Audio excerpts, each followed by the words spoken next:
Hello friends, welcome to Riyas kitchen vibes. ഇന്ന് ഞാനിവിടെ തയ്യാറാക്കാൻ പോകുന്നത് പിസ്സ സോസ് ആണ്. പിസ്സ നമ്മുടെയൊക്കെ ഫേവറേറ്റ് ആയിരിക്കും അല്ലേ? ഇതുണ്ടാക്കാൻ വേണ്ട മെയിൻ ഇൻഗ്രീഡിയൻ്റ് ആണ് പിസ്സ സോസ്. അപ്പോൾ ഇത് വളരെ സിമ്പിളായിട്ട് കടയിൽ നിന്ന് കിട്ടുന്ന അതേ പെർഫെക്ഷനോടെ എങ്ങനെ വീട്ടിൽ തന്നെ തയ്യാറാക്കാമെന്ന് നമുക്ക് നോക്കാം. ഇതിനു വേണ്ടി ഒരു പാൻ വെച്ച് അതിലേക്ക് കുറച്ച് സൺഫ്ലവർ ഓയിൽ ഒഴിച്ചു കൊടുക്കുന്നുണ്ട്. എണ്ണ ഒന്ന് ചൂടായി വരുമ്പോൾ 4-5 അല്ലി വെളുത്തുള്ളി ചേർത്ത് കൊടുക്കണം. ഇനി ഇതിലേക്ക് ഒരു വലിയ സവോള ചെറുതായിട്ട് അരിഞ്ഞതോടെ ചേർത്ത് കൊടുക്കുന്നുണ്ട്. ഇനി ഇത് നന്നായിട്ടൊന്ന് വഴറ്റിയെടുക്കാം.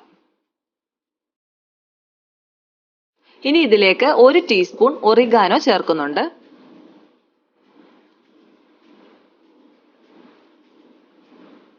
ഇനി ഇതിലേക്ക് 2 ടീസ്പൂൺ ക്രഷ്ഡ് ചില്ലിയുടെ ചേർത്ത് കൊടുക്കാം.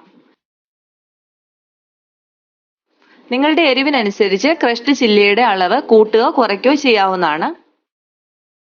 എന്നിട്ട് ഇത് നന്നായിട്ടൊന്ന് വഴറ്റി കൊടുക്കുക. ഇനി ഇതിലേക്ക് തക്കാളിക്ക ചേർത്ത് കൊടുക്കാം. ഞാനിവിടെ 3 തക്കാളിക്കയാണ് എടുത്തിരിക്കുന്നത്. ഇനി ഇതിലേക്ക് ആവശ്യത്തിനുള്ള ഉപ്പ് കൂടെ ചേർത്ത് കൊടുക്കാം. എല്ലാം കൂടെ നന്നായിട്ടൊന്ന് മിക്സ് ചെയ്യാം.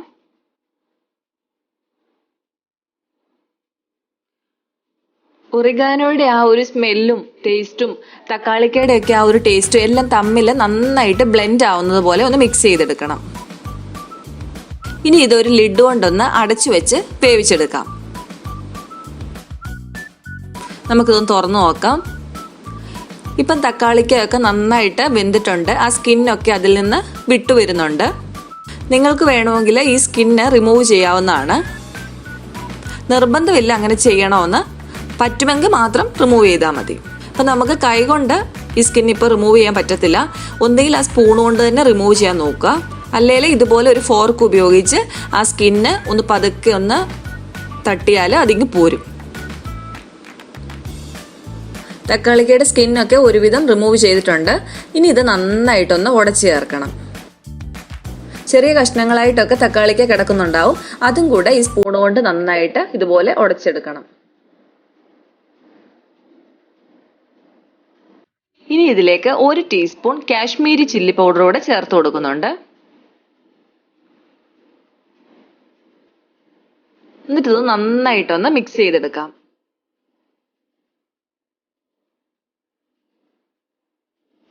മുളക് പൊടിയുടെ ആ പച്ചമണം മാറുന്നത് വരെ നന്നായിട്ട് മിക്സ് ചെയ്തെടുക്കണം. ഇപ്പൊ ഇത് നന്നായിട്ട് ആയിട്ടുണ്ട്. മുളക് പൊടിയുടെ ആ പച്ചമണം ഒക്കെ മാറി എല്ലാം കൂടെ നന്നായിട്ട് ബ്ലെൻഡായി വന്നിട്ടുണ്ട്. ഇനി ഇതിലേക്ക് ടൊമാറ്റോ സോസ് ചേർത്ത് കൊടുക്കാം. ഞാനിവിടെ 1.25 ടേബിൾ സ്പൂൺ ടൊമാറ്റോ സോസ് ആണ് എടുത്തിരിക്കുന്നത്. നിങ്ങൾക്കിത് 2 ടേബിൾ സ്പൂൺ വരെ ചേർക്കാവുന്നതാണ്. ഇനി ഇതും കൂടെ നന്നായിട്ട് മിക്സ് ചെയ്തെടുക്കുക. ഈ സമയത്ത് ഇതിന്റെ ഉപ്പൊക്കെ ഒന്ന് നോക്കണം. ഉപ്പ് കുറവാണെങ്കിൽ ആവശ്യത്തിനുള്ള ഉപ്പ് കൂടെ ചേർത്ത് കൊടുക്കണം. ഞാനിപ്പം ലേശം ഉപ്പ് കൂടെ ചേർത്ത് കൊടുക്കുന്നുണ്ട്. എന്നിട്ട് ഇത് നന്നായിട്ട് ഒന്നുകൂടെ മിക്സ് ചെയ്തെടുക്കുക.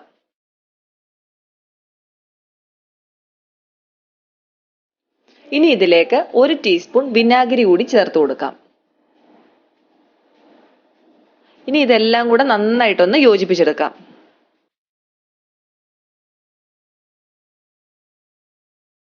ഇപ്പം പിസ്സ സോസിനുള്ള മിക്സ് റെഡി ആയിരിക്കുകയാണ്. ഞാൻ ഇതിന്റെ മുകളിലേക്ക് ഒരു 1/2 ടീസ്പൂൺ ക്രഷ്ഡ് ചില്ലി വെറുതെ ഒന്ന് വിതറുന്നുണ്ട്. നിങ്ങൾക്കിത് വേണമെങ്കിൽ മാത്രം ചെയ്താൽ മതി കേട്ടോ.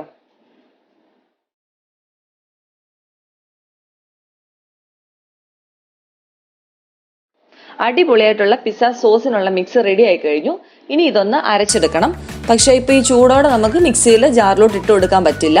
അപ്പോൾ ഇതൊന്ന് ആറിയതിന് ശേഷം ഞാൻ അരച്ചെടുത്തുകൊണ്ട് വരാം.